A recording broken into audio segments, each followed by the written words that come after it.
हज़रत मौलाना अनवर शाह साहब नव्वरल्लाहु मरकज़हू जब मिर्ज़ाइयत के कुफ्र को साबित करने के लिए बहावलपुर तशरीफ़ ले गए थे और वहाँ अदालत में तकरीबन एक हफ़्ते तक हज़रत के बयानात हुए हैं जिसमें मिर्ज़ाइयों को काफिर साबित करना था, तो उस वक्त मिर्ज़ाइयों की तरफ से जो वकील था उस शख्स का नाम था जलालुद्दीन शम्स। वो बहुत काबिल शख्स था और ज़ाहिर मिर्ज़ाई था। तो उसने दूसरे तमाम एतराज़ात के साथ एक एतराज़ ये भी कहा कि साहब इन उलमा का क्या है, ये उनको काफिर कहते हैं, वो उनको काफिर कहते हैं। देखिए जो साहब ये बोल रहे हैं ये देवबंद के हैं और तमाम बरेलवी हजरात जो हैं वो इनको काफिर कहते हैं, तो ये उनको काफिर कहते हैं, वो इनको काफिर कहते हैं। इनका कुफ्र इतना आसान है, अगर ये हमको काफिर कहेंगे तो इनके काफिर कहने से हम काफिर नहीं बनेंगे। तो उस वक्त हज़रत मौलाना अनवर शाह साहब रहमतुल्लाह ताला ने खड़े होकर फरमाया था, मैं तमाम जमात देवबंद की तरफ से ऐलान करके कहता हूँ कि हमने कभी बरेलवियों को काफिर नहीं कहा।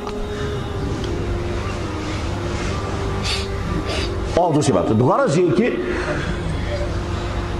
दिफा करते हुए हुदूद की रियायत, दिफा करते हुए एतदाल पर कायम रहना यह हमारे उलमा का इम्तियाज़ है।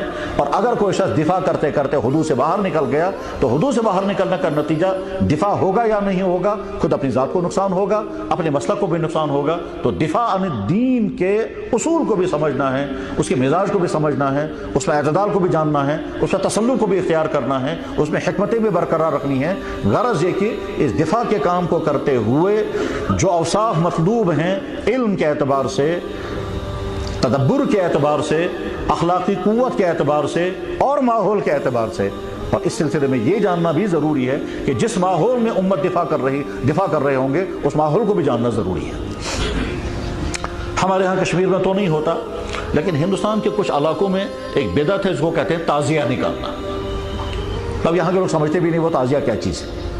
मुहर्रम के दिनों में एक जुलूस निकाला जाता है, उसमें कोई झंडा लहराया जाता है और लोग वो झंडे के पीछे भी चलते हैं और उसके बाद फिर उसमें और इस तरह की कुछ खुराफात होती हैं। बहरहाल वो जो ताज़िया लेकर के चलते हैं तो वहाँ लोग समझते हैं हमारी अलामत ही यही है कि हम मुसलमान हैं। क्यों मुसलमान? कि हम ताज़िया निकालते हैं। तो हज़रत थानवी रहमतुल्लाह ताला एक मतलब उस इलाके में तशरीफ़ ले गए और उसे फरमाया भाई आप लोग मुसलमान हो? कहने लगे जी हाँ। तुम्हारे मुसलमान होने की अलामत क्या है? कि हम ताज़िया निकालते हैं। तो आदम फरमाया इसको बाकी रखना, क्योंकि उनके यहाँ अलामत ही उतनी है मुसलमान होने की। अब अगर इसको भी ख़त्म कर देंगे तो उसके बाद फिर उनके पास इस्लाम की कोई चीज़ बाकी। अगर वहाँ ये कहते हैं ताज़िया निकालना बिदअत है, फतवा तो वही है, ताज़िया निकालना बिदअत है, इसकी इस्लाम में कोई हकीकत नहीं है, तो उनके पास इस्लाम की इतनी चीज़ बाकी बची हुई थी वो उसको भी कहते हैं। कुछ लोग तो टकराव का और उसके नतीजे में नुकसान होता, फ़ायदा कुछ नहीं होता।